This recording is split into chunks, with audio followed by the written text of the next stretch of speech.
साधक दिनचर्या प्रातःस्मरण.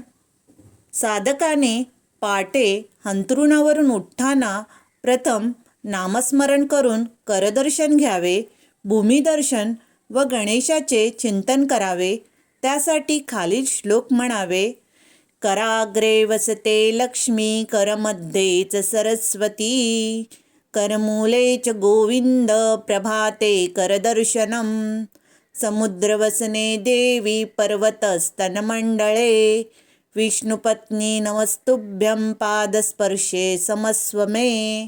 वक्रतुंड महाकाय, सूर्यकोटी समप्रभ, निर्विघ्नं कुरु मे देव, सर्वकार्येषु सर्वदा.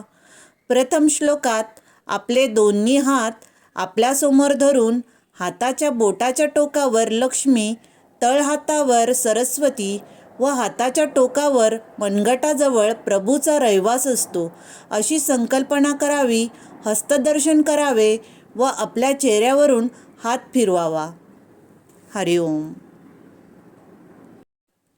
दुसऱ्या श्लोकात आपली धरणी माता, जिच्यावर आपण आधारित आहोत, ती विष्णूची पत्नी लक्ष्मी माता, तिला डोके टेकून किंवा हाताने स्पर्श करून दर्शन घ्यावे. तिसऱ्या श्लोकात गणपतीचे चिंतन करावे. प्रभू, माझ्या नित्यनैमित्य कर्माला आता सुरुवात होत आहे. मी अनन्य भावाने शरण आहे. माझी सर्व कामे निर्विघ्नपणे पार पाडून मला सुखाचा ठेव, अशी विनंती करावी व प्रथम देवाचे व संतांचे दर्शन घ्यावे. हरिओम.